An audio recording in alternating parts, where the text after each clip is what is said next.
नमस्कार सबैजनालाई स्वागत गर्न चाहन्छु अर्को यो नयाँ भिडियोमा। आजको यस भिडियोमा मैले तपाईहरुलाई नेपालमा पासपोर्ट, जसलाई नेपालीमा राहदानी पनि भनिन्छ, पासपोर्ट बनाउनको लागि के प्रोसेस गर्नुपर्छ, तपाई कहाँ जानुपर्छ, कति खर्च लाग्छ र तपाईले पासपोर्ट एप्लाई गर्नु भएको कति दिनमा तपाईको हातमा आइपुग्छ, सम्पूर्ण कुराको डिटेल इन्फर्मेसन मैले तपाईहरुलाई यो भिडियोमा दिनेवाला छु। त्यसकारण तपाईलाई पनि जान्न मन लागेको छ, तपाई बनाउन चाहनुहुन्छ भने भिडियो अन्तिमसम्म हेर्नु होला। यो भिडियो तपाईको लागि निकै नै महत्त्वपूर्ण हुन सक्छ है त। फर्स्टमा म तपाईलाई चाहिँ जानकारी दिन्छु पासपोर्ट बनाउन तपाईलाई अनिवार्य रूपमा चाहिने कुरा। तपाईलाई पासपोर्ट बनाउन अनिवार्य रूपमा चाहिने कुरा भनेको नागरिकता हो। तपाई चाहिँ नेपाली नागरिक हुनु पर्यो र तपाईलाई चाहिँ नागरिकता चाहियो, अथवा तपाई चाहिँ 18 वर्ष पुग्नु भएको छैन भने चाहिँ 18 वर्ष तपाई चाहिँ एटलिस्ट पासपोर्ट बनाउन पुगेको हुनुपर्छ, नर्मल पासपोर्ट बनाउन।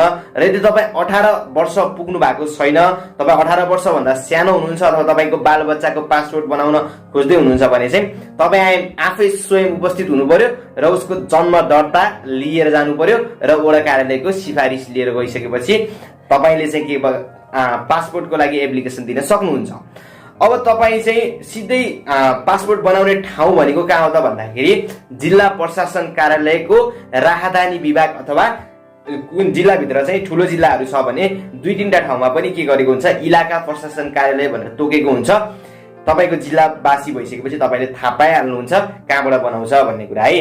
अब तपाईले चाहिँ जानुभन्दा पहिला चाहिँ के गरेर जानुभयो भने तपाईलाई चाहिँ सजिलो हुन्छ त भन्दाखेरि एउटा अनलाइन फर्म भरेर त्यसलाई चाहिँ डाउनलोड गरेर लिएर जानुभयो भने तपाईको काम चाहिँ चाँडो हुन्छ। अब त्यसको लागि के गर्ने, तपाई गुगलमा जाने, गुगलमा गएर पासपोर्ट हैन नेपाल passport.gov.np भनेर सर्च गर्नु पर्यो है। मैले तपाईलाई चाहिँ देखाइदिन्छु के भनेर सर्च गर्ने भनेर। त्यसपछि त्यहाँ हल्का स्लाइड गर्नुभयो भने एप्लाई अनलाइन भन्ने अप्सन आउँछ र तपाईले चाहिँ एप्लाई अनलाइनमा गएर चाहिँ त्यहाँ तपाईले एउटा फर्म भर्नुभयो र त्यो फर्मलाई प्रिन्ट आउट गर्नुभयो भने तपाईले चाहिँ त्यो प्रिन्ट आउट गरेर त्यसलाई लिएर जानुभयो र त्यहाँ चाहिँ तपाईले एमआरपी साइजको फोटो स्टुडियोमा खिचेर तपाईले चाहिँ त्यहाँ टाल्दिनु भयो भर तपाईले चाहिँ राहदानी विभागमा लिएर जानुपर्ने हुन्छ। अब यदि तपाईले त्यो गर्न आउँदैन भने तपाई कहाँ जानुस्, सिधै त्यही जिल्ला प्रशासन कार्यालय अथवा इलाका प्रशासन कार्यालयमा जानुहोस् र त्यहाँ अगाडिपट्टि साइडमा चाहिँ फोटो स्टुडियोहरू हुन्छ।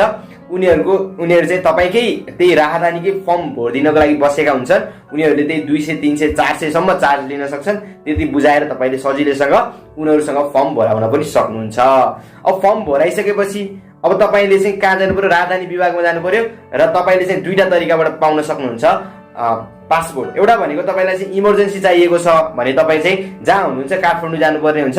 त्यसको लागि तपाईलाई चार्ज भनेको 10,000 रुपियाँ लाग्छ है। 10,000 को तपाईले अब त्यही भित्रकै कर्मचारीले भनिदिन्छन् यहाँ गएर भौचर काट्नुस् अथवा यहाँ गएर पैसा बुझाउनुस् भन्छन्। तपाई त्यहाँ नजिकको ब्याङ्कमा गएर उनीहरूले भनेको ब्याङ्कमा गएर 10,000 को भौचर काट्नुहुन्छ। त्यसपछि उनीहरूले तपाईलाई चाहिँ काठमाडौँ पठाइदिन्छन् र तपाई काठमाडौँ जानुभयो भने चाहिँ 5 दिनदेखि घटीमा चाहिँ 3 दिनदेखि 7 दिनभित्र चाहिँ तपाईले चाहिँ पाउनुहुन्छ है 10,000 रुपियाँ तपाईले चाहिँ बुझाउनु भयो भने। अब तपाईले चाहिँ आफ्नै जिल्लाबाट तपाईले लिन चाहनुहुन्छ भने तपाईले 5,000 रुपियाँको भौचर काट्नुपर्ने हुन्छ र तपाईको चाहिँ आउने भनेको मिनिमम 1 महिना 30 दिनदेखि म्याक्सिमम चाहिँ 2 महिना 45 दिनसम्म चाहिँ तपाईको लाग्न सक्छ। अब तपाईले चाहिँ इमर्जेन्सीको आधारमा चाहिँ तपाईले चाहिँ त्यो गर्न सक्नुहुन्छ। अब नाबालकको केसमा चाहिँ तपाईलाई चाहिँ चार्ज उनीहरूले 2500 रुपियाँ काट्ने गर्छन् है। यसरी चाहिँ तपाईले सजिलैसँग नेपाली नागरिक भएर नेपाली नागरिकताको प्रयोग गरेर पासपोर्ट बनाउन सक्नुहुन्छ सजिलैसँग। आशा गर्छु तपाईहरुले बुझ्नुभयो होला। केही बुझ्नु भएन भने कमेन्ट बक्समा कमेन्ट गर्नुस्, म तपाईको इन्डिभिजुअल प्रत्येकको कमेन्टको रिप्लाई दिने ट्राई गर्नेछु, अफकोर्स नै गर्नेछु।